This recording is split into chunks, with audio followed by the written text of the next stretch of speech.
नमस्कार दोस्तों, स्वागत है आपका केटी वॉइस स्टोरीज चैनल में। दोस्तों, हमारी आज की कहानी है बारिश में लगी आग। मेरा नाम रूपाली है। मैं एक आईटी कंपनी में जॉब करती हूँ। मेरी उम्र 25 साल की है। हमारी ही कंपनी में काम करने वाला अमर मुझे पसंद करने लगा था। हम दोनों साथ में ही काम करते थे और काफी वक्त एक दूसरे के साथ बिताते थे। मुझे अमर पसंद आने लगा था। वह बहुत हंसमुख था और हमेशा मजाक किया करता था। कभी कभी हम दोनों बाहर रेस्टोरेंट में भी खाना खाने चले जाते थे। एक साल साथ काम करने के बाद अमर ने मुझे शादी के लिए प्रपोज किया। कहा, रूपाली, मैं तुम्हें चाहने लगा हूँ। तुम बहुत खूबसूरत हो और हसीन हो। मेरी जिंदगी में आकर मेरी जिंदगी को संवार दो। मैंने खुशी खुशी उससे शादी के लिए हाँ कर दी थी और वह रिश्ता लेकर मेरे घर पर आ गया था। हमारी शादी तय हो चुकी थी और शादी को अब बस 20 दिन रह गए थे। घर पर शादी की तैयारियां जोर से चल रही थी, पर मैं अभी ऑफिस जा रही थी और शादी के 2 दिन पहले ही मैं छुट्टी लेने वाली थी।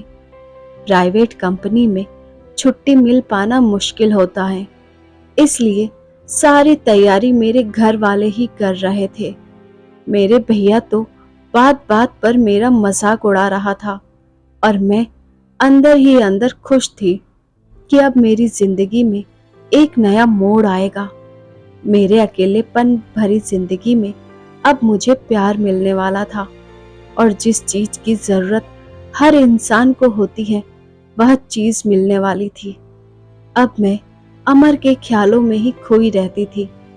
रोज रात को कॉल करके अमर मेरे साथ लंबी रोमांटिक बातें करता था, सुहाग रात की बातें करता था और मैं उन ख्यालों में डूब जाती थी। मेरे कलीग भी हम दोनों को लेकर मजाक किया करते थे। सब कुछ सही चल रहा था, लेकिन मेरी जिंदगी में एक नया तूफान आने के लिए इंतजार कर रहा था, जिससे मैं बिल्कुल अनजान थी। एक तरफ जहां मैं अमर और मेरी जिंदगी के नए सपने देखने लगी थी, दूसरी तरफ मेरी जिंदगी में धीमे धीमे भूचाल आने को तैयार था और मुझे पता नहीं था कि वह मुझे इस तरीके से मसल कर रख देगा। एक दिन अमर ऑफिस नहीं आया। अमर की तबीयत खराब थी। इस वजह से मुझे ऑफिस में ज्यादा काम करना पड़ रहा था। काम खत्म होते होते रात के 10 बज चुके थे और मैं ऑफिस में नहीं रह सकती थी। मैंने तुरंत अपना पर्स लिया और बाहर निकल गई। फिर मैं सड़क पर ऑटो का इंतजार करने लगी थी, लेकिन तभी मौसम खराब होने लगा और बारिश शुरू हो गई। खड़े होने के लिए कोई जगह नहीं थी, इसलिए मैं बारिश में भीगने लगी थी। इतनी रात हो जाने के कारण मुझे ऑटो नहीं मिल पा रहा था और मैं खड़ी खड़ी परेशान होने लगी थी। मैं बुरी तरीके से भीग चुकी थी। तभी मेरे सामने एक बड़ी सी कार आकर खड़ी हो गई। कार की खिड़की से एक नौजवान ने कहा, गाड़ी के अंदर आ जाओ। मैंने उसे देखा तो मैंने उसे पहचान लिया। वह मेरे ऑफिस का नहीं था, बल्कि मेरे सामने वाले ऑफिस में काम करता है। कई बार लिफ्ट में आते जाते मैंने उसे देखा है। जब भी लिफ्ट में मैं उसके साथ अकेली होती हूँ तो वो मेरी तरफ चोरी छुपे देखता रहता है। एक बार मैं ऑफिस के बाद ऑटो का इंतजार कर रही थी कि तभी वह नौजवान मेरे पास आ गया और मुझे लिफ्ट ऑफर की थी, पर तभी उधर से अमर अपनी बाइक लेकर आ गया था और मैं उसके साथ चली गई थी। वह लड़का अपनी कार से मुझे और अमर को काफी देर तक फॉलो किया था और आज अमर भी नहीं है और यह लड़का मुझे लिफ्ट ऑफर कर रहा है। मैंने बस उसे देखा है, कभी बात तक नहीं की है। अजनबी से लिफ्ट लेना सही नहीं रहेगा, यह सोचकर मैंने उसे ना कर दिया। कहा, थैंक यू, मैं ऑटो का इंतजार कर रही हूँ।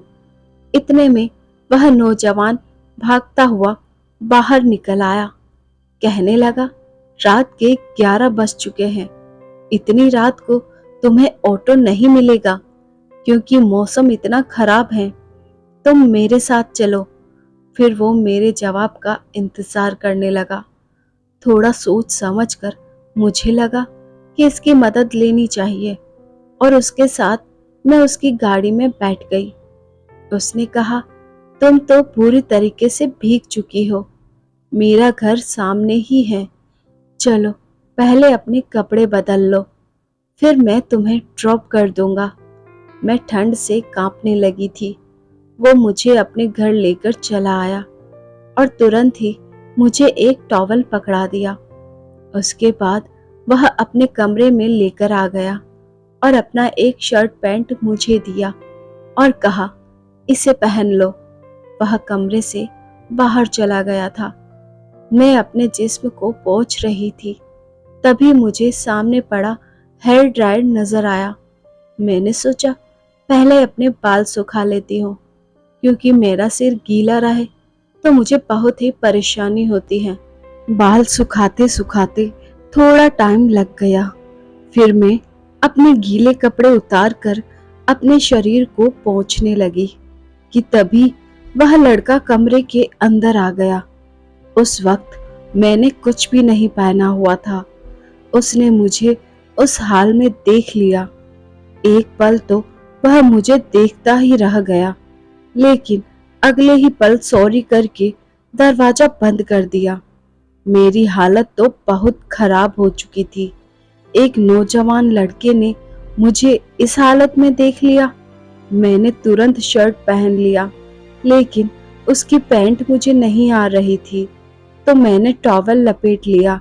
उसके बाद जब मैं बाहर निकली तो उसने कहा, आई एम सॉरी, मैं तो दरवाजा नॉक करके आया था, तुमने जवाब क्यों नहीं दिया?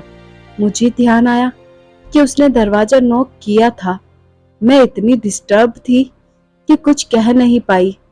जो भी हुआ था मेरी ही गलती थी, मेरा ही ध्यान कहीं और था। मैंने कहा, तुम्हारी पैंट मुझे नहीं आ रही। उसने कहा, तुम्हारे कपड़े वॉशिंग मशीन में डाल देते हैं, इसमें पूरे तरीके से कपड़ा सूख जाता है, आधा घंटा लगेगा, उसके बाद अपने कपड़े पहनकर तुम आराम से घर जा सकती हो। उसने मेरे कपड़े सूखने को डाल दिए, फिर कहा, चलो कुछ खाना बनाता हूँ, खा लेना। हम दोनों किचन में चले गए और वह ऑमलेट और चाय बनाने लगा था। खाना तैयार करके हम दोनों खाने लगे थे। वह लड़का मेरी तरफ देखे जा रहा था। तभी मुझे ख्याल आया कि मैंने अपनी शर्ट की ऊपर वाली बटन खुली ही छोड़ दी है और वह मेरे जिस्म को देख रहा है। जैसे ही मुझे इस बात का एहसास हुआ, वह मेरे बिल्कुल करीब आ गया। वो मेरी शर्ट के बटन को लगाने लगा था। तभी मेरी सांसें बहुत तेज हो गई और उसकी सांसें भी बहुत तेज चलने लगी थी। यह लड़का कितना हैंडसम है, मैं उसकी शक्ल ही देखती जा रही थी। उसने कहा, मैं तुम्हें एक पजामा देता हूँ, तुम इसे पहन लो, कहकर मेरे लिए एक पैजामा लेकर आ गया। मैं चेंज करने के लिए पैजामा लिए कमरे में आ गई थी, पर ना जाने मैं किन ख्यालों में खो गई थी। मैं दरवाजा बंद करना ही भूल गई और वहीं पर चेंज करने लगी। वह वहीं पर खड़ा होकर मुझे देख रहा था। मेरे पजामा पहनने से पहले ही वह मेरे पास आ गया और मुझे अपनी बाहों में भर लिया। मैं बहकने लगी। उसने मुझे बिस्तर पर लिटा दिया। हम दोनों की सांसें तेज चलने लगी थी। वह मुझे छूने लगा था और मैं उसके प्यार में ढलती जा रही थी। न जाने कैसा खुमार छाया, मुझे किसी भी चीज का होश नहीं रहा। वो अब धीरे धीरे मेरे शर्ट के बटन खोलने लगा। शायद किसी लड़के की पहली छुअन थी। अमर ने मुझे इस तरीके से आज तक नहीं छुआ था, बस मेरा हाथ पकड़ा था। अमर का ख्याल आते ही मुझे याद आ गया कि मेरी शादी होने वाली है, पर अब मैं इस हाल में पहुंच चुकी थी कि चाहकर भी अपने आप को रोक ना पाई। मैं उसके प्यार की गहराई में डूब गई। आधे घंटे तक हम मोहब्बत करते रहे, शुद्ध बुद्ध खोकर। लेकिन तभी अचानक मुझे लगा, यह मैं क्या कर रही हूँ। यह सोचते ही मेरी आंखों में आंसू निकल आए। मैंने कहा, यह क्या कर रहे हो? मैं तो तुम्हें जानती तक नहीं हूँ। उसने कहा, मैं आकाश हूँ, आकाश ओबरॉय। यह नाम सुनते ही मैं चौंक उठी, क्योंकि मेरे बगल वाले ऑफिस का सीईओ आकाश ओबरॉय है। यानी कि यह काफी रईस लड़का है। और कहीं मुझे जानता तो नहीं, क्योंकि हर वक्त यह मुझे अपनी बिल्डिंग के आसपास मिल जाता है और मेरे साथ रोज लिफ्ट में एक साथ ही चढ़ता उतरता है। लेकिन मैंने कभी उस पर ध्यान नहीं दिया था। मैंने कहा, रुक जाओ, इससे ज्यादा नहीं। हालांकि मैं खुद को ही रोक नहीं पा रही थी। जाने वह अपने आप को कैसे रोकता, पर शायद मेरी आंखों में आंसू देखकर वह रुक गया और कमरे से बाहर चला गया। उसने अपनी हद पार नहीं की थी और मेरी इज्जत सही सलामत थी। मैं जल्दी से उठी तो देखा मेरे गीले कपड़े सूख चुके हैं। मैंने जल्दी से अपने कपड़े पहन लिए और बाहर आ गई। आकाश मुझसे नजरें नहीं मिला रहा था, पर मैं उससे बात करना चाहती थी। वह मेरी तरफ बिना देखे बोला, चलो तुम्हें घर ड्रॉप कर देता हूँ। उसने 2 छाते ले लिए और हम दोनों कार में बैठ गए। मैं चाहती थी कि आकाश मुझसे बात करे, जो कुछ भी हमारे बीच में हो चुका है उसके बारे में कुछ तो कहे, पर वह तो मुझसे नजरें तक नहीं मिला पा रहा था। मेरे घर के पास आकर वह रुक गया। कहा, चाहो तो छाता ले जा सकती हो। मैं उसकी तरफ देखने लगी थी तो उसने अपना पर्स निकाला और अपना कार्ड मुझे दे दिया। मैं कार्ड को हाथ में लिए उसके कुछ बोलने का इंतजार करने लगी, पर वह खामोश रहा।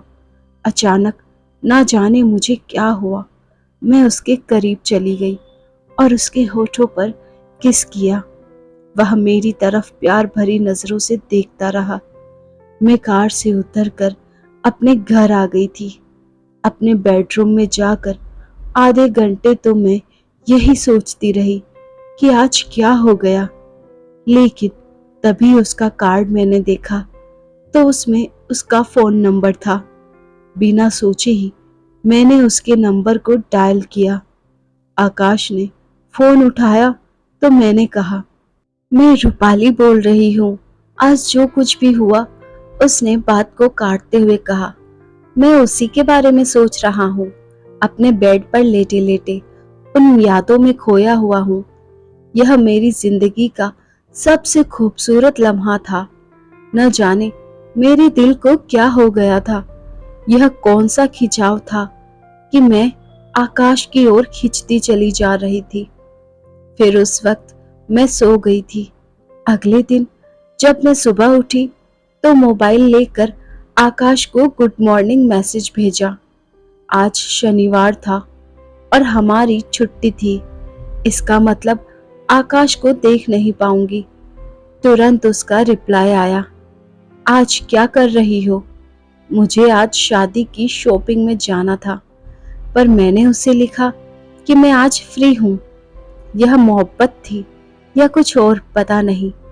उसने लिखा, मेरे घर पर लंच पर आ जाओ, 1 बजे तक आ जाओ, मैं लंच तैयार रखूंगा।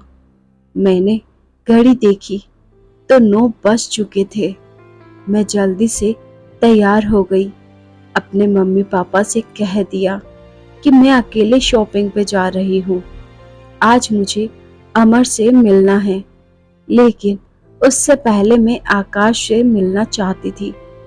जो कुछ भी हमारे बीच में हुआ था, उससे मेरी जिंदगी में भूचाल आ चुका था।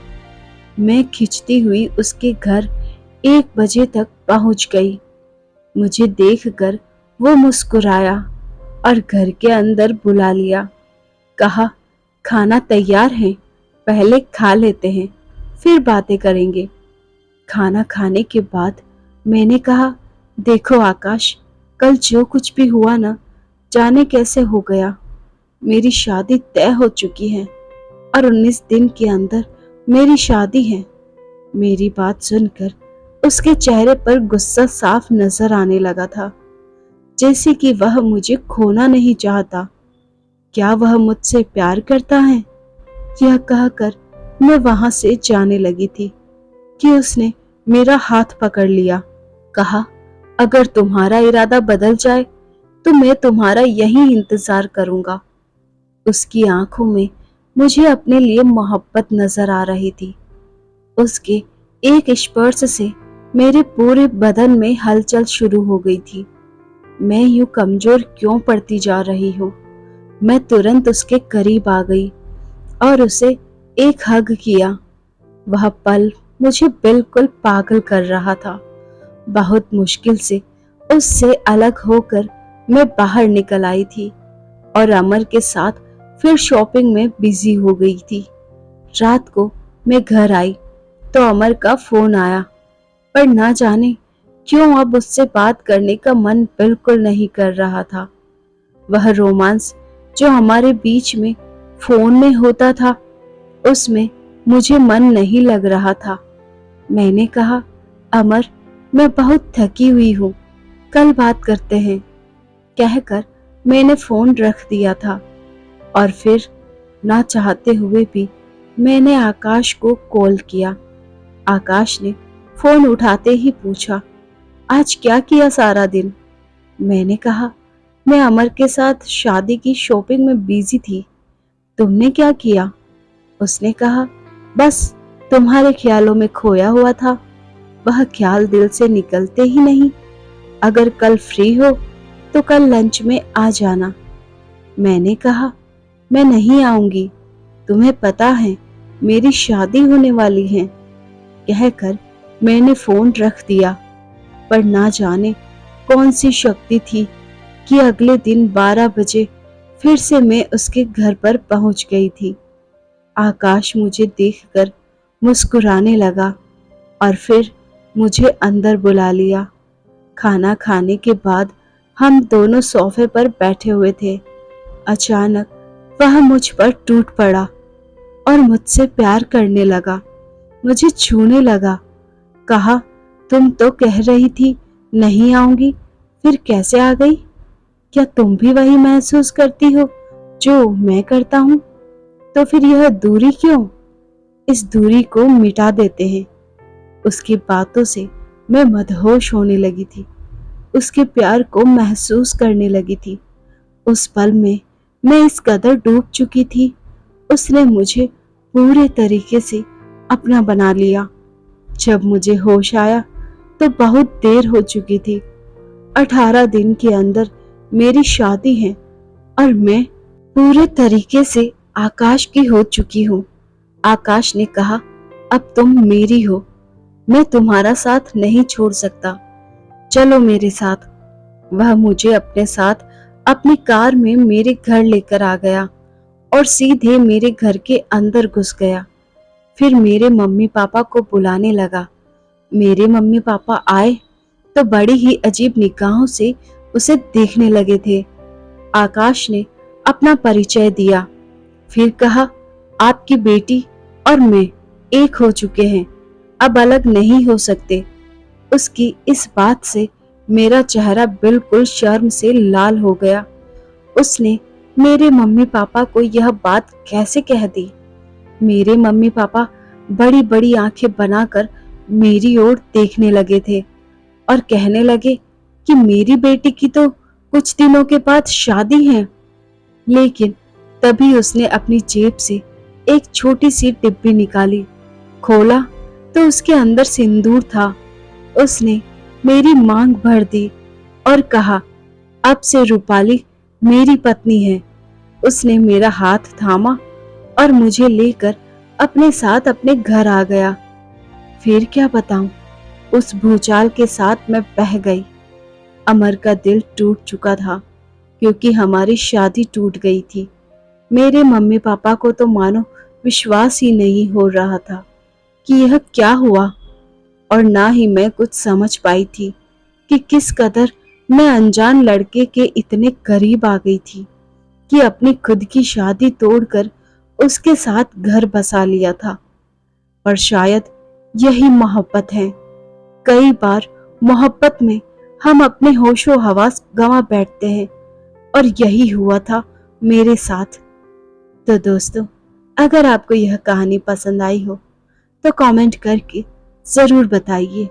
यहाँ आपको ऐसी ही कहानियाँ रोजाना सुनने को मिलती रहेगी।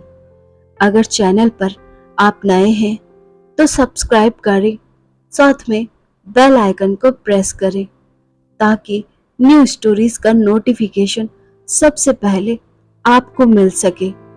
अपने दोस्तों के साथ इस वीडियो को लाइक और शेयर करना ना भूलिए। Thanks for watching.